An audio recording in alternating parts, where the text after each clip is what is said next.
Okay. We're on, my friends. Welcome to Wake Up Legendary. This is Dave Sharpe coming to you from the Mastermind in Orlando, Florida, with just a couple of my some crazy, ridiculous noise, and say hi to them.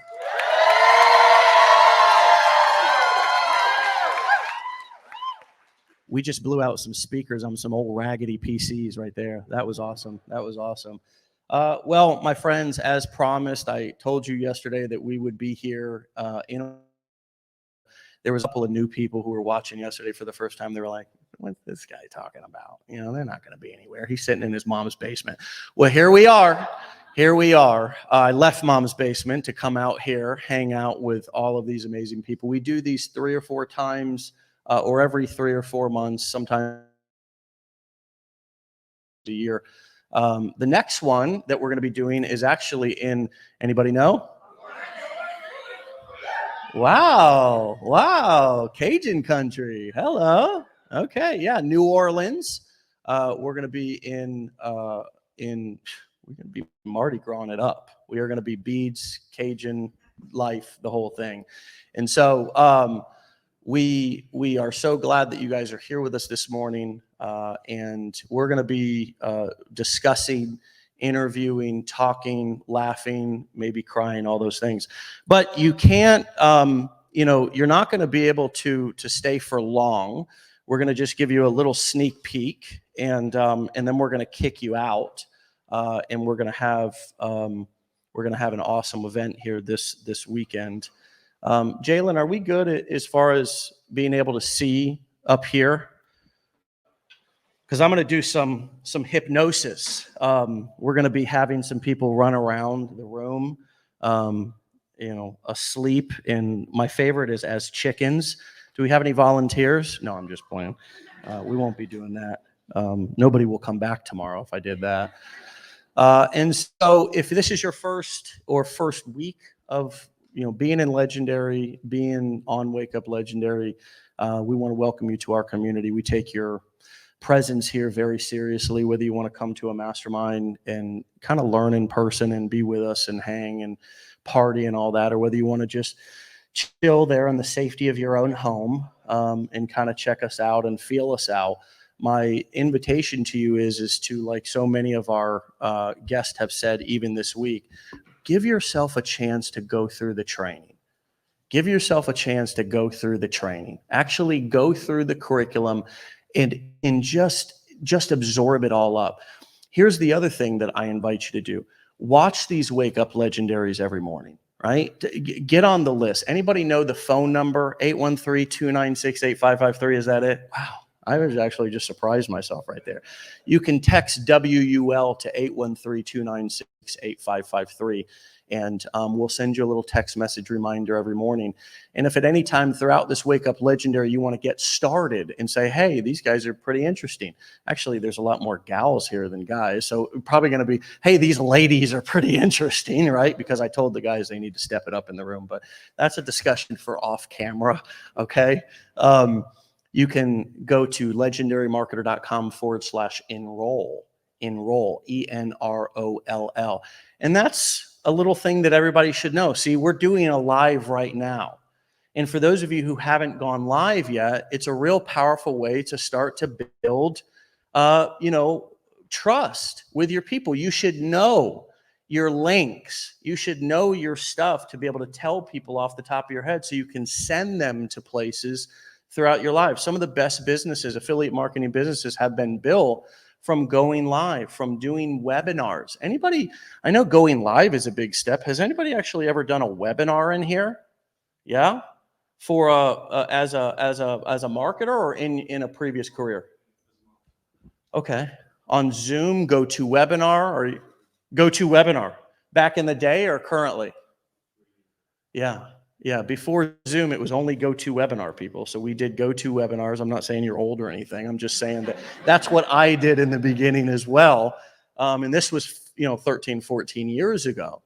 And I've told this story a lot, but when I first went live, nobody showed up to it. But I had too much pride to tell everybody in the house that nobody was there. So I just acted as if it was a packed house. I just said, we got a packed house tonight, ladies and gentlemen.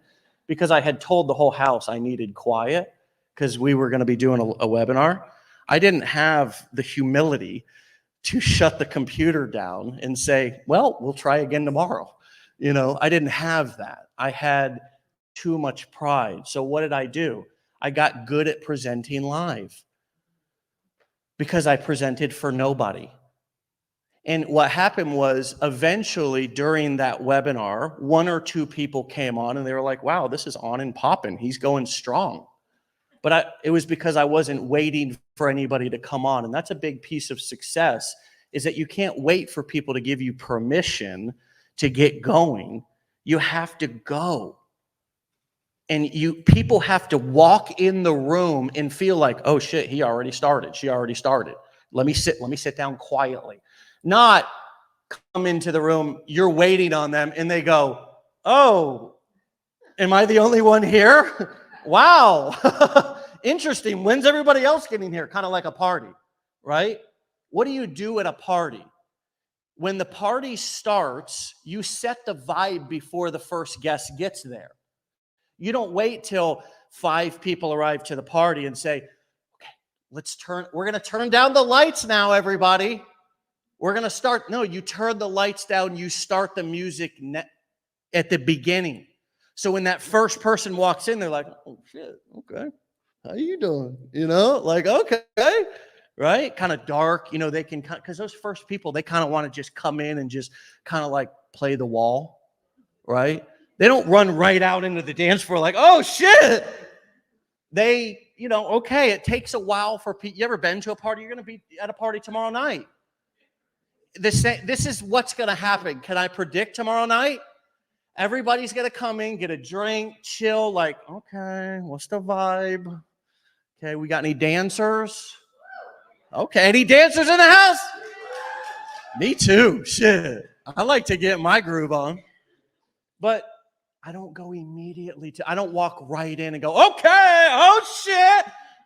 I do the same thing. Okay, hey, let's check it out. Get a little sparkling water, Maybe some of you go right for the hard stuff. Let's loosen up a little bit. Okay, we can do this.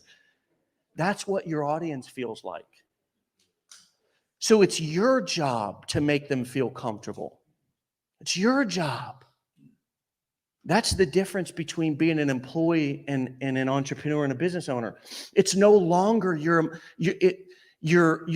prospects and your audience don't have the same responsibility that your employer did. It was your employer's job to make you feel safe and comfortable in your job. Okay, we got a nice seat for you here. Got a nice cubicle. Okay, nice desk setup. Okay, here's our policies and procedures and sexual harassment stuff and all that. Here's HR. No, if you're the boss, you're responsible for making your audience feel comfortable. So a lot of times we get that twisted. We think it's our job or it's our audience's job to make us feel comfortable. It's not. It's our job to make them feel comfortable and welcome into our lives, in our videos, in our little mini communities. Do you guys like the aspect of community here at Legendary?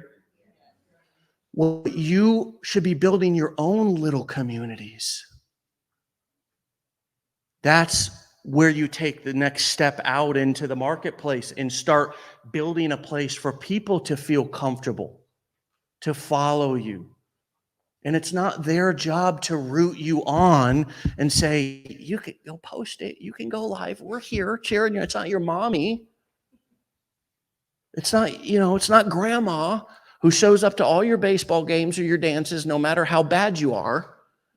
That was my grandma. Very sweet lady. Sat like right out in right field no matter what. Now, I happen to be pretty good at baseball, but she would have come if I sucked and made me feel like I was great. Some of you do suck right now. Yeah. I didn't say you suck on things, sir. Calm down. Calm down. This guy's ready to, we're going to have fun this weekend. I just said, you suck. It's okay. I suck even sometimes to this day. But it's not you guys' job to make me feel okay about myself. It's not you guys' job to lift me up. Your customer is thinking, okay, this sucks. What's in it for me? That's life. That's business.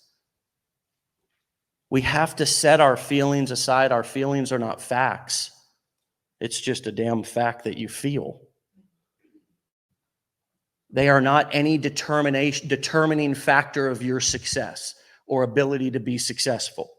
As a matter of fact, if you talk to some of these people in the room who are successful, they probably still feel awkward and uncomfortable. They still have their own imposter syndromes. They do it anyways. They do it anyways. Does this make sense? They do it anyways. It's kind of like getting thrown into parenthood. Anybody a parent in the room? Is it your job? Is it your kids? Would you expect your children to be like, it's okay, mommy. It's okay. I see that you're having it. Maybe some of them do. That's called parentification, though. You'll learn about that in therapy, right? Or they'll learn about that in therapy later.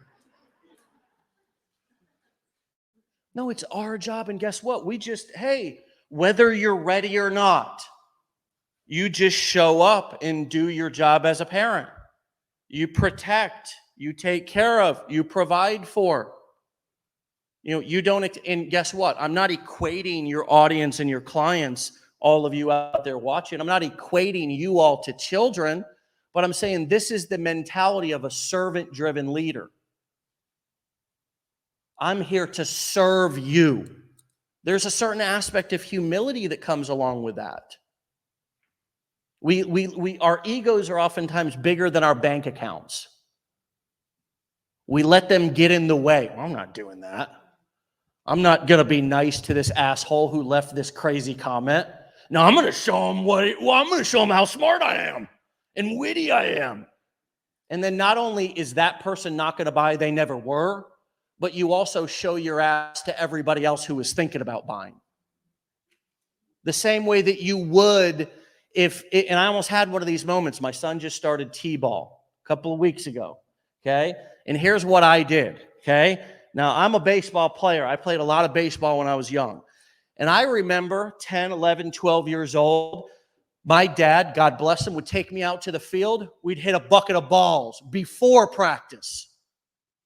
Before practice. He taught me to be the first one out there. Well, I was, again, 10, 11, 12. My son's 3. Okay, you see where this is going?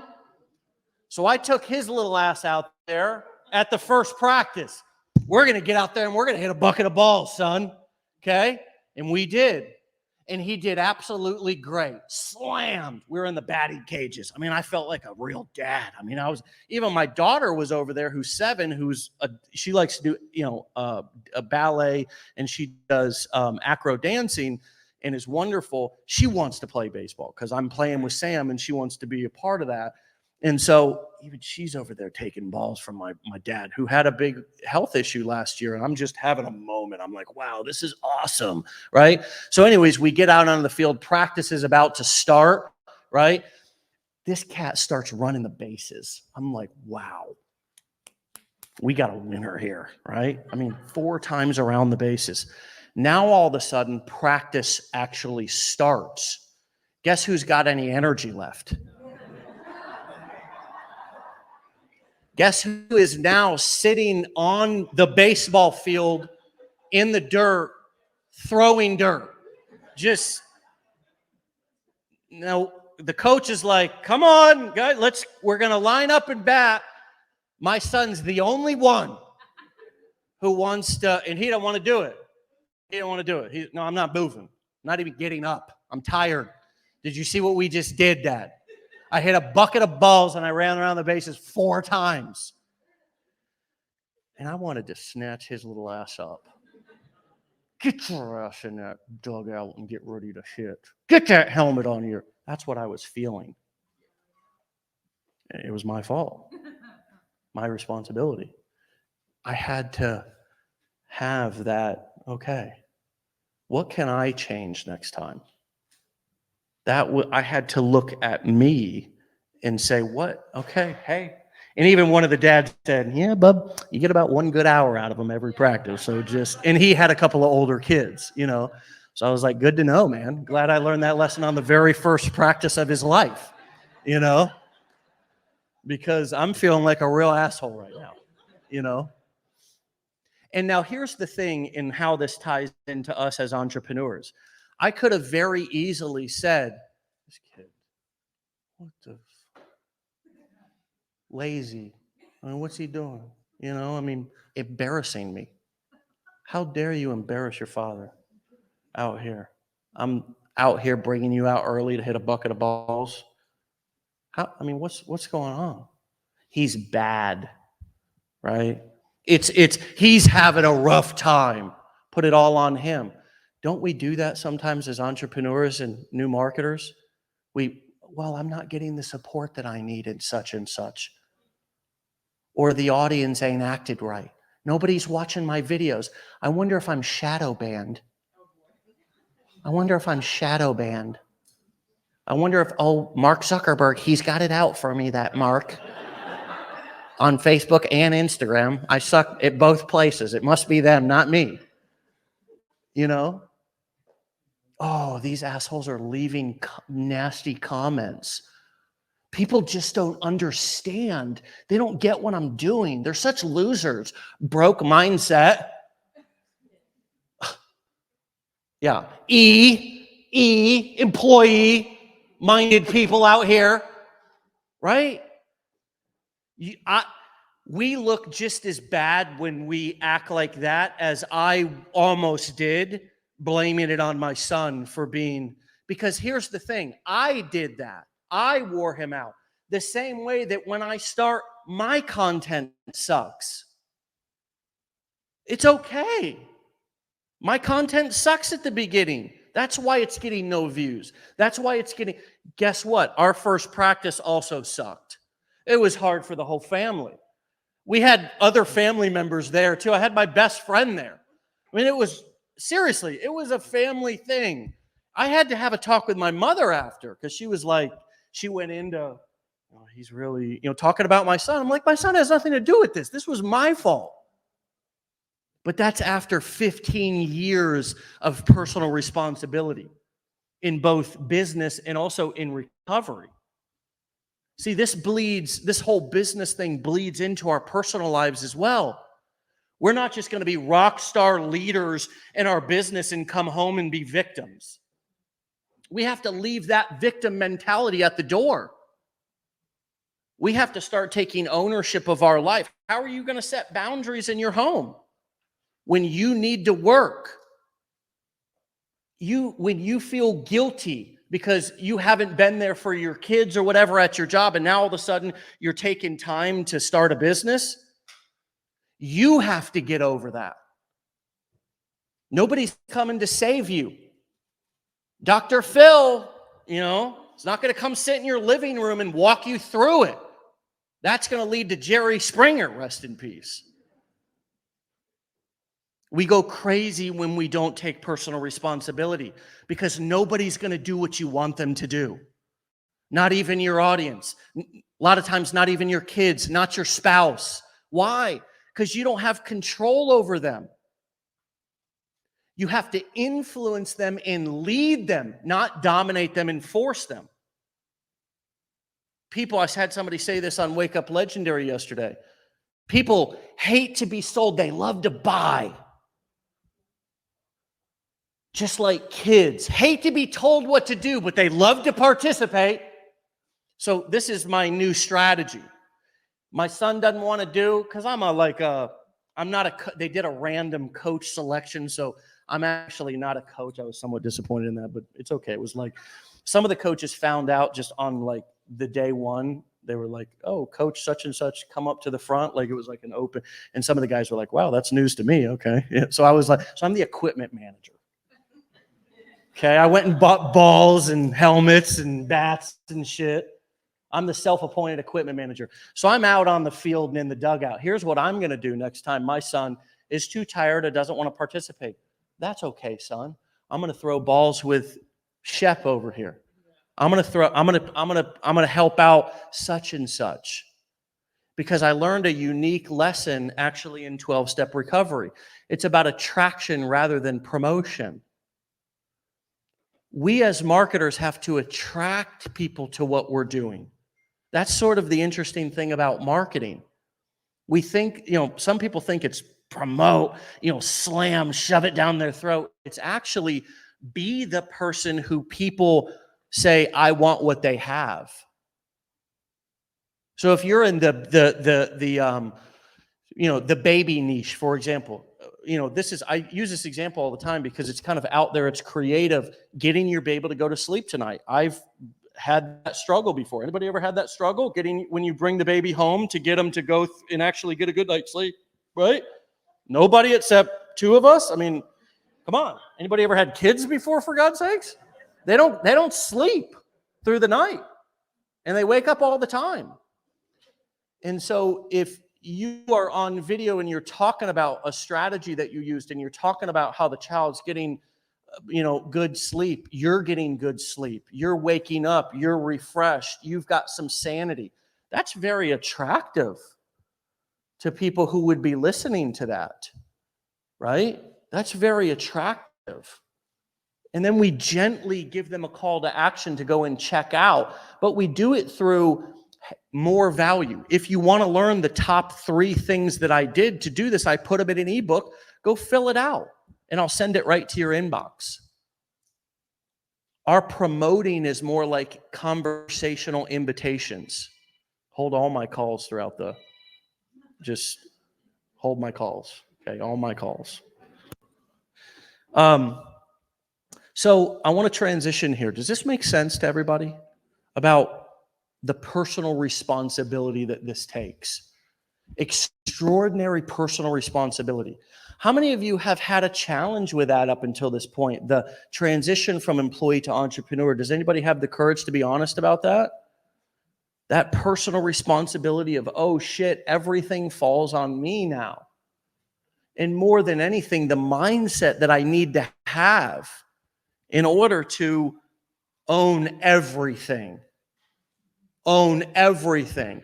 One of the things that I want to do is our team down here, Julie, Joanne, are you all down here? Would you ladies come up, Julie, Joanne? This is our Chief Operating Officer and our Chief Marketing Officer. Please help me welcome them to the front of the room. You didn't know we were doing this. Yeah, come on up. Come on up. Yeah, they're actually doing real work over there. Yeah, have a microphone. Yes. And so I want to kind of transition into what it takes every day for us. Oh my God, everybody's like now. They're like, what in the hell's going on here? Holy shit, we got a fan club. Now, they didn't know we were going to be doing this, right? No, they were actually over there doing real work while I'm out here telling jokes and stories and stuff like that. And this is what Wake Up Legendary is all about, isn't it, Joanne? I mean, every day it's just anybody in the audience, I know many of you have been on Wake Up Legendary. Has anybody else been on Wake Up Legendary here in the audience? Okay. Those of you, not yet. What an answer. Give her a round of applause. Give her a round of applause. Not yet. Do we script? I mean, when you come on Wake Up Legendary, Caroline, it's pretty much like, hey, how you doing? Let's rock and roll, right? No scripting, no prompting, no prepping.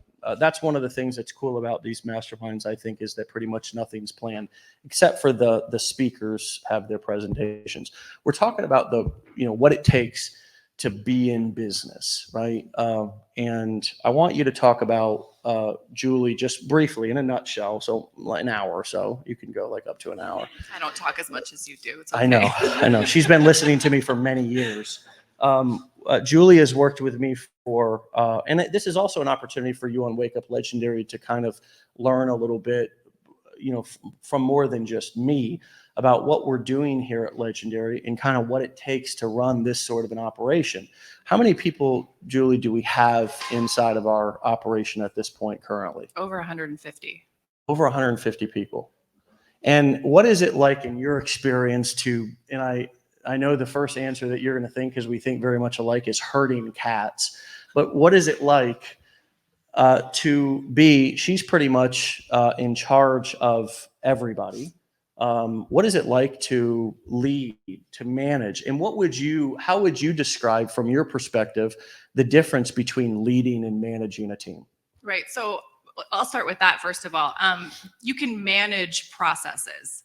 So that's a big difference, is when you're managing your business, you're essentially managing processes that the people are doing. When you're leading, you're inspiring, you're encouraging, you're giving them the ability to show up at the business and perform at their best level, which we've got an amazing team. They all stood up. They're over there right now.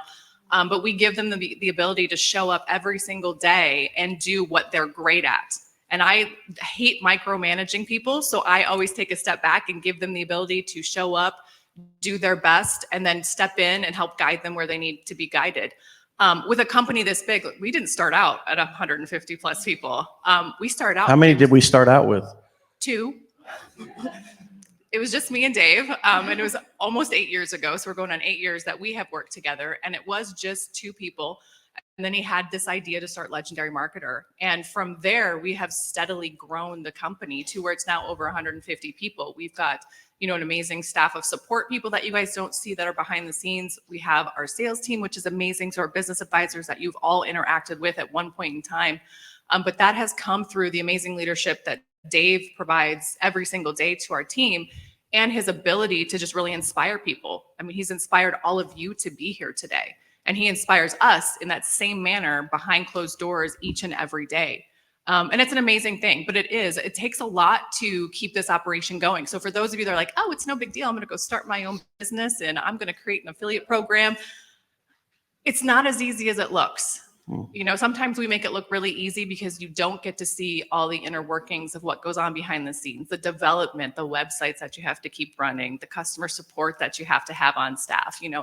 There's a lot of moving parts. And sometimes looking out, there's this glamorous, oh, you've got this amazing business, you're making lots of money, I can do that. But then you get into it and you're like, oh crap, I'm not prepared. Not only do I not know what I need to do, but I don't have the team to assist me. So it's definitely a scary endeavor for those people who have never done it.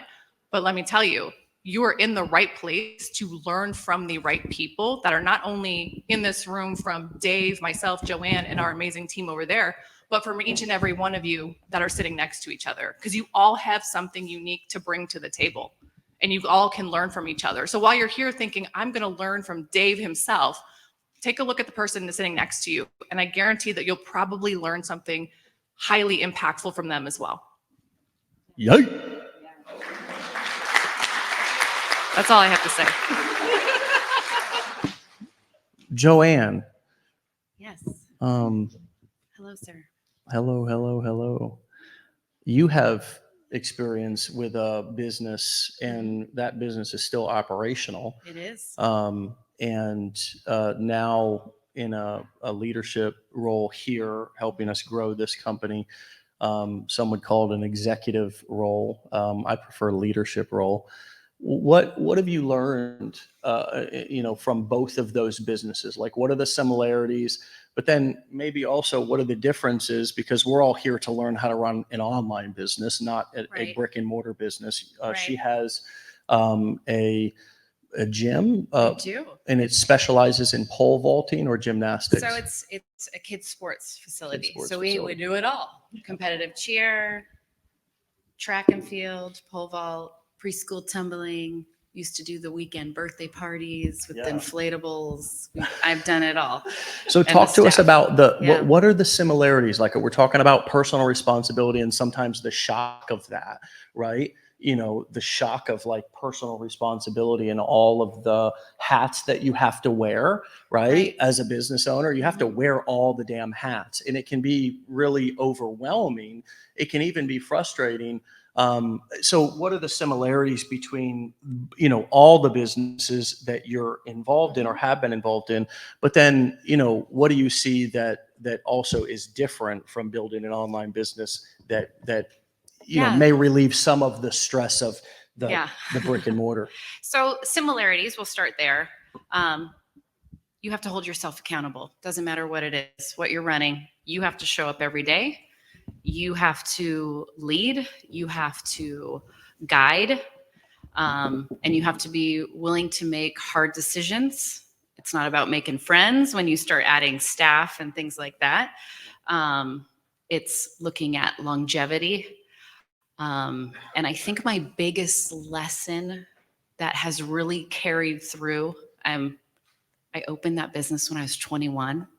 So I was young and new, dealt with a lot of different things, was releasing your ego. Your ego will screw you faster than anything. And it's when you put on that business owner hat, you want to be like, oh yes, it's now all about me. It's all about me. And it's now not about you even more. What are you going to do to serve? It's not about your ego. And that's really the big similarity across the board, no matter what you're running. And that's my biggest piece of advice, is to really look back at yourself. And am I reacting? Am I making decisions because I want to look good? I want to feel good? Am I buying followers because I want that vanity number? Why am I making these decisions? Is it for my ego, or is it for the betterment of my business a year from now, 5 years from now, for the legacy I want to build? And that's really the question that weaves through. As far as similarities, I would say that was my biggest lesson, for sure. Love that. Love that. Give a round of applause for that answer. Very honest. Very honest. Very honest. Lots of wisdom there. So back to you, Julie, here. What hello there. This is so fun because they weren't expecting to be up here. So I just So we're not, know this is that not I'm scripted. We're just rolling it out. I know that I'm getting, that's what I love. And isn't it true on the topic of spontaneity, right? Which is kind of what we're all learning to embrace here. Like, one of the things that is really cool about what we do, I think, besides everything, is sorry, had to. I mean, I got the damn microphone, for God's sakes. I can say whatever I want. Is that we actually have, and you've seen this over and over again, this organic sort of leadership factory where people go from coming in as brand new, whatever they did. Maybe they were, Caroline was a substance abuse counselor, Becca sitting back there, a chiropractor, Brooke sitting in the middle of those two, a off-road ATV brick and mortar business owner, right? I think of Kelly Roberts sitting over there, a teacher. Em, what did you do? I was right there. Okay. Yeah. And kind of coming into this, this world of, oh crap, I'm brand new now at this. Like, I have no idea like what I'm doing. And we're able to sort of watch them go from, enrolling in a damn course, walking through the front door, just like everybody else has.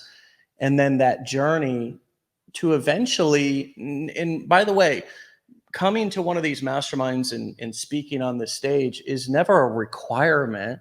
It's just a opportunity to grow. And a lot of times we see people growing right up here on the stage, literally. I mean, metaphorically, but literally, right? You're not going to see any magic this weekend, I don't think. At the party. Oh, the party. Yes. Sorry, I take that back. What is that?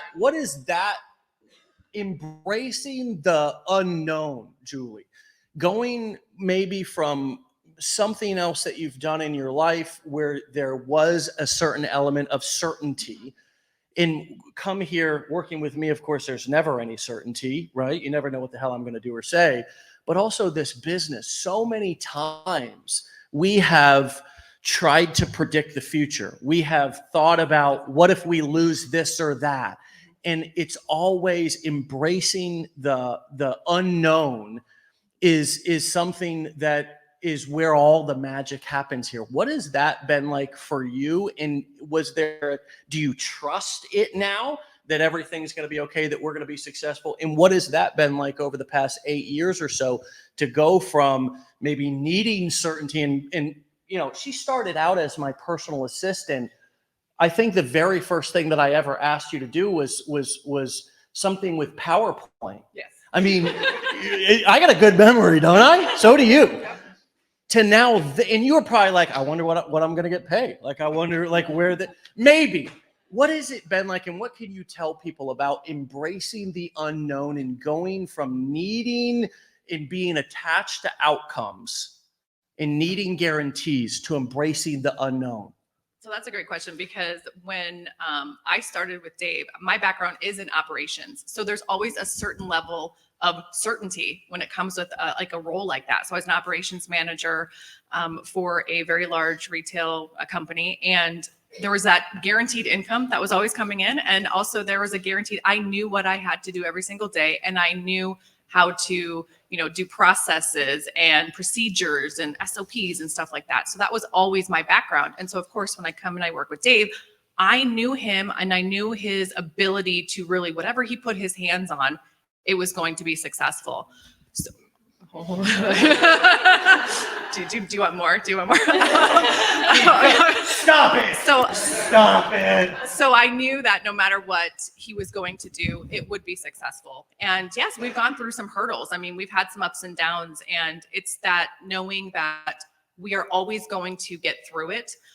Also having the humility of taking on roles that I've never had to really take on before.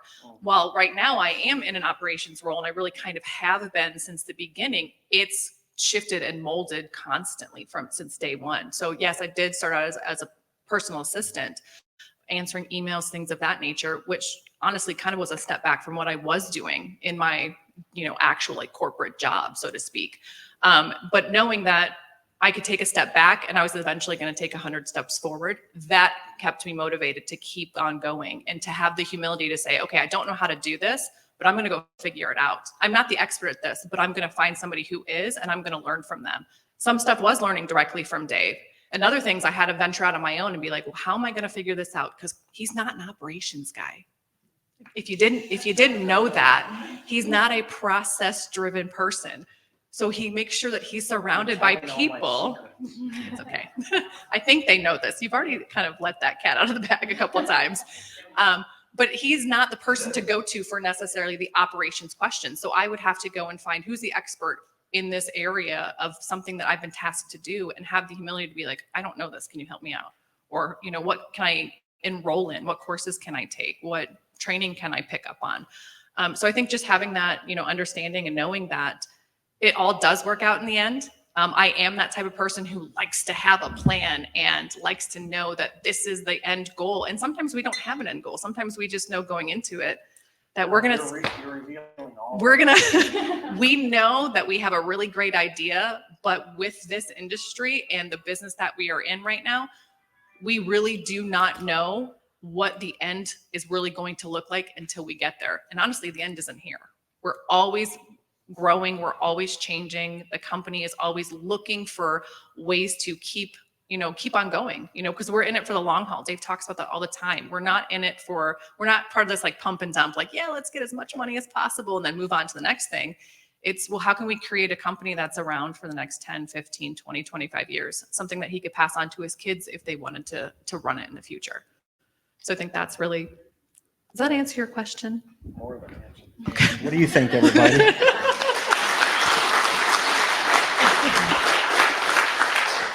So, Joanne, Yes.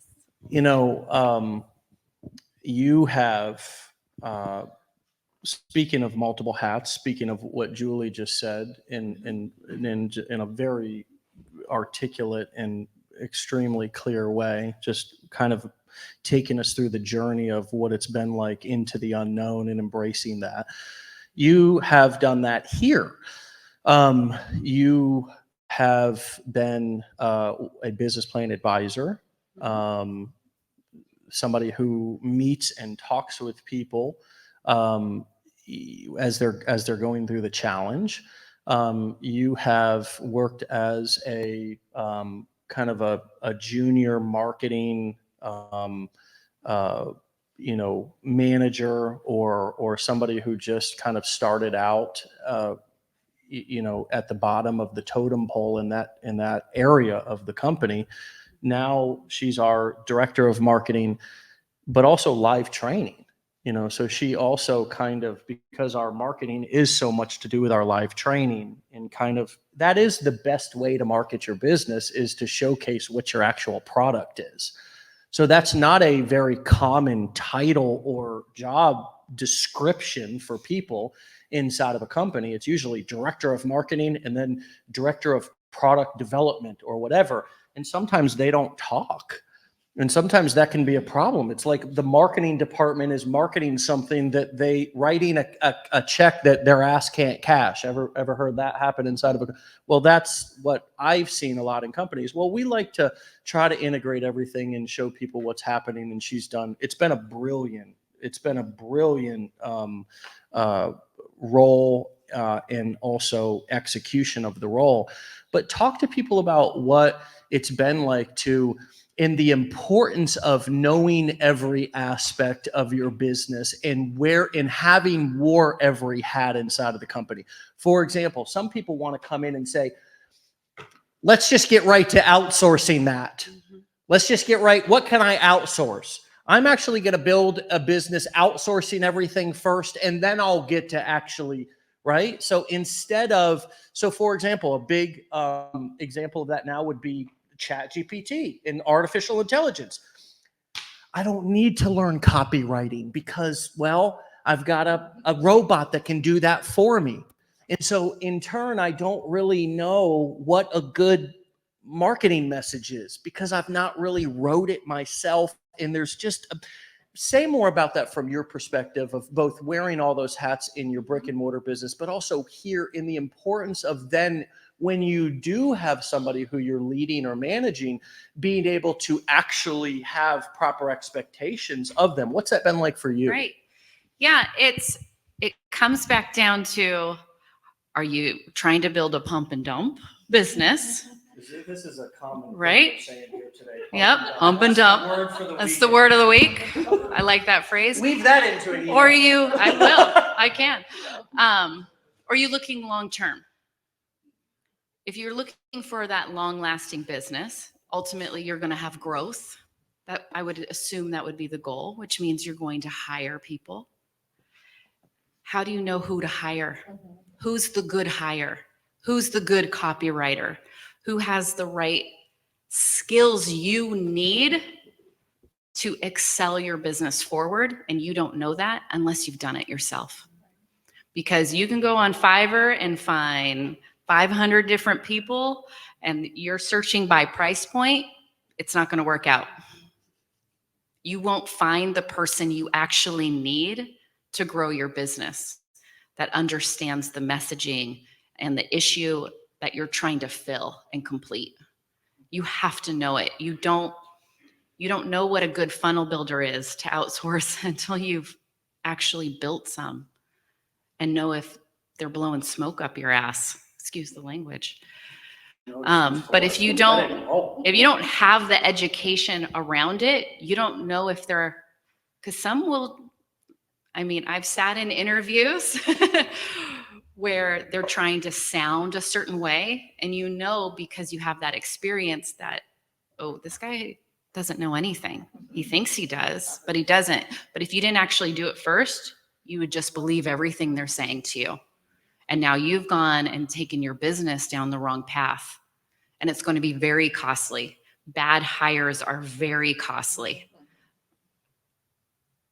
I can't tell you and stress that enough. Bad hires are very costly to a business, and not just monetarily, to culture, to systems, to growth long-term, that your business will feel long past you finally making that decision to get rid of that bad hire, whether it's a contractor or not.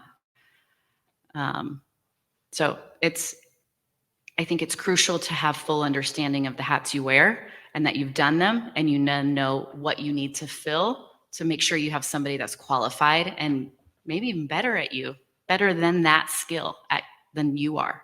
That would be the goal.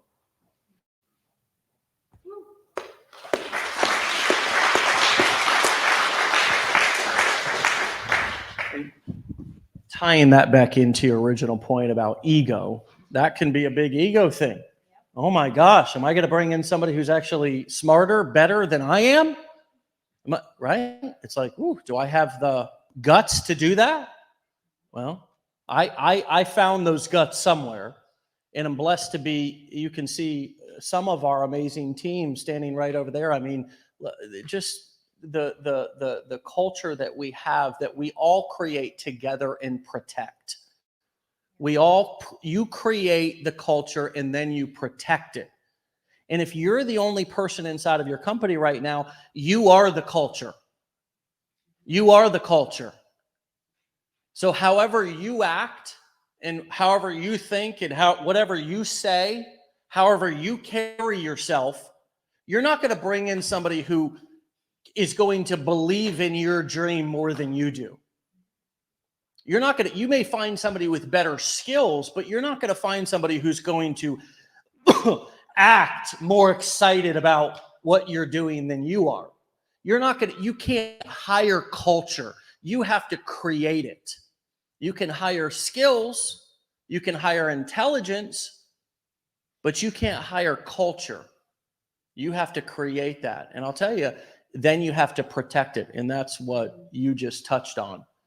You have to protect that as much as anything.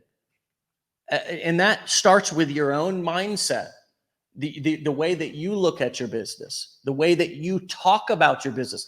Here's one challenge that I have for everybody that's both here, but also those of you who are watching at home. From this day forward, never talk down about yourself. Never talk down about your business. Stop being attached and replaying that old, tired, disempowering story. Stop. Because every time you say that out loud, you drive that deeper into your belief system. And that's your message. Anybody ever heard of a mission statement in a company? So one of the first things, I don't write out my mission statement, right? Well, you can write out your mission statement all day long on paper, but you are your mission statement. The way that you carry yourself is your mission statement. The way that you talk about what you're doing is your mission statement. It doesn't need to be said. It's felt. It's understood. It's one of those things that when people meet you, you don't have to communicate it with words. It's understood. And so if you are going to enroll people, both your audience and your future customers, as well as people who are going to work with you inside of your company, the way you talk to them, the way you carry yourself, and this is not about domination, is it? It's not about being a tyrant. I'm one of the most laid back, kind of passive. Now I'm direct when I need to be direct. And I say what I mean what I say. And the most important thing is I try not to be, and don't think I am, mean when I say it. Julie and I have had some incredibly difficult conversations. I'm talking about ones that were emotional in terms of, wow, this is hard to say and how hard to hear. And it's said because this is what direct communication is, where you build respect with people. When you honor yourself and your boundaries, you train people how to teach you, you train people how to treat you, both in life, but also in business. And so your mission statement is how you act. It's how you speak about yourself. And so I want to give everybody a special challenge this weekend to really stop sharing and saying the old tired lies about yourself and the old disempowering stories about what you haven't done up until this point and start talking about what you're gonna do. Start casting a vision. Practice it right here. Start casting a vision. What's in the past is in the past, people. What you didn't do yesterday, the video you didn't record this morning, whatever. You didn't go through this training, you didn't show up to that. Nobody gives a damn. This is just like they told me when I got clean. We don't care about what or how much you used, because, you know, we all, when we're coming off the streets, and we all want a war story. And this is not even a recovery thing. People love the war story. They said, Dave, look, we know you're a tough guy. We don't care about what you did, how much you used, who your connections were. We only care about what you want to do about your problem and how we can help. That was how I got clean, surrounded by those kind of people. And your customers and the people here, that's all we care about too. Okay? And that should be your attitude to your customers. I don't care about all that. Just what do you want to do about your problem and how can I help? That's called leadership. That's what you're hearing. That's what we've all learned together. And we have learned this together. You do form partnerships and bonds and friendships with people, and you do go on a wonderful, beautiful journey together. And when you get to break bread and make a living with people, it's an awesome feeling because you're helping support each other's livelihoods. You know that your work's impacting their kids. That's why it's such a great honor and responsibility to be here. Because my work, I know what I say, what I do impacts people's children, allows them to have a better life. Not just my own kids. That's kind of a selfish, isolated, lonely road. But knowing that, hey, wow, what I do impacts you, what you do impacts me and my children. So we also got to hold each other accountable. You know, we got to tell each other the hard things so we can keep what we have, not just go crazy and hope and walk down this path blindly and hope that it always just, no, we got to be intentional, right? We got to talk about difficult things. We got to try to look ahead and say, where are the landmines? How do I avoid those? And there's a lot of different ways in which those will become important to you as you become successful. The most important thing is to stop with the disempowering stories and start casting your vision. Start sharing your intentions. Where are you going with people? Start building the culture. Even if you don't have anybody to share it with inside of your company, you are the culture. Start sharing it with your audience. Enroll them into your vision. Let them know where you're going. You have to act as if sometimes. What do you have to act as if? You have to act as if you know where you're going. Even though you may not, like Julie just said. Sometimes it's like, well, you know what? We don't know exactly where we're going somewhere. We ain't going backwards. We know that. And so, you know, that's how all great wars are won and fought. And this really is a war that starts right here. You're battling yourself. You have to convince yourself you are worth following. You have to convince yourself you are worthy of this gift, this opportunity. And be thankful that you don't have to cross the country to go buy picks and shovels to dig a hole looking for a little nugget of gold. We really do have a unique opportunity. The cool thing is that we don't even have to show up to a brick and mortar place to do this. We just have to get ourselves prepared every morning to show up and be the best version of ourselves on video, on Zoom, right? It's a beautiful thing. One time, tell this story and we'll end, I actually called Julie, this was about 5 or 6 years ago, and I said, hey, I just got this office down here in St. Pete, and you know, I'm thinking about like bringing the whole team here and like moving everybody down and trying to convince everybody to come down to St. Pete. Now she lives in Michigan, right? You know, and she was like, oh, really, Dave? Oh, is that what you're thinking about? Okay. Let me think about that. And I had known she already knew she wasn't coming, right? Because who would want to get, and so we embraced, that was us learning and failing forward and figuring it out. And now we've been able to execute a beautiful company that has, you know, almost 200 people fluctuates between 150 and 160 or 70. And we do it all from home. So anything is possible. Joanne, I was talking about, her kind of journey through the company. And, one of the things that I like to do is I like to share with people in my passions and give away gifts and awards. And Julie actually has something special for you here, because you didn't have an opportunity to,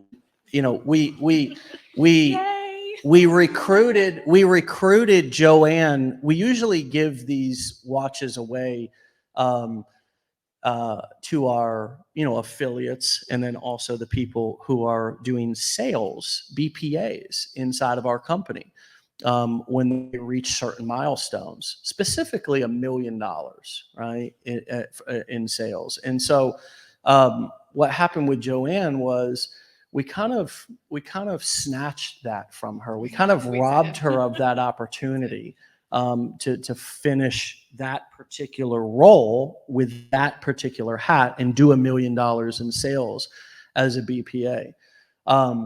And so she's now been in this role for, I think, a little over a year and some change.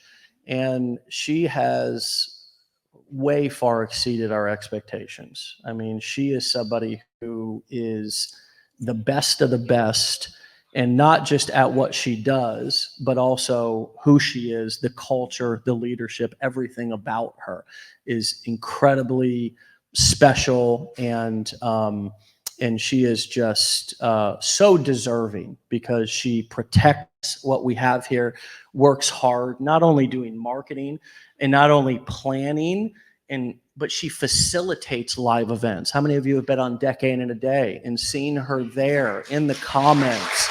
And so would you open that up for her and present her this, hold present her with this beautiful Rolex. Welcome to the Rolex Club. There you go.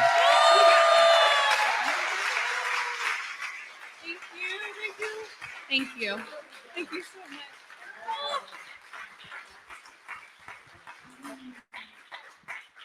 Wear it in good health, my friend. I will.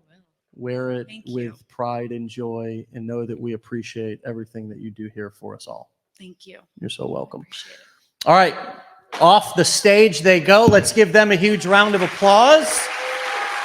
Thank you so much, ladies. Let her go take that in and process that. Well-deserving gift. Aw. Very sweet. All right, my friends. Wake Up Legendary. Hey, how you doing? Hey, you weren't supposed to see all this. We're still alive, right, Jalen? Okay, I'm not just talking to myself. Yeah, talking to nobody. Hey, I'm fine with talking to nobody. I told you the story earlier about talking to nobody. I'm very comfortable talking to myself. All right, friends, listen.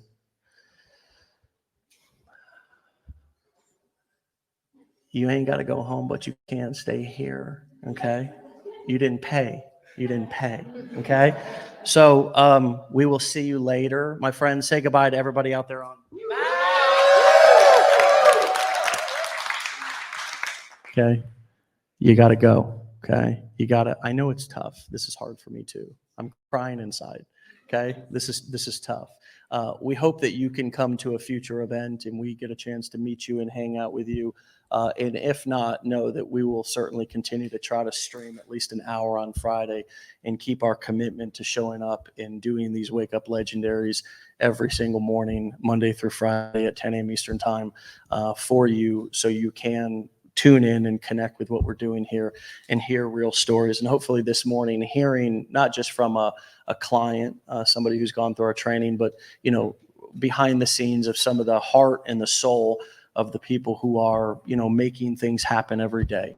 And so we hope that you enjoyed that. Again, you ain't got to go home, even though you probably are home, but you can't stay here. So signing out, take care. We'll see you on Monday at 10 a.m. Eastern Time. Get out of here. Peace. Bye.